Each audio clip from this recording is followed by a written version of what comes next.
Hey y'all.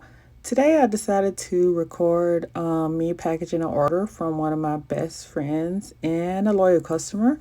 I call her CC. Well, she doesn't know that, but anyway, she got a couple of wax melts. She has the white sage and lavender wax melts from the Triple Wick collection.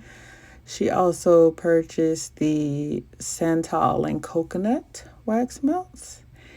And this one is a new one. It is the coconut hibiscus. And I know these are her favorite. She got two of them, the blueberry cobbler. And here's the other one. So I'm gonna package them up for her. Hopefully she loves them.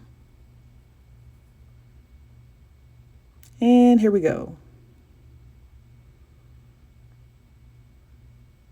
Wish I can work this fast in real life. And then this is where disaster started. Okay, so you saw me doing the water activated tape. I spilled the cup everywhere of water all over the package. Everything is good on the inside. It'll get to her safely. Thank you for watching.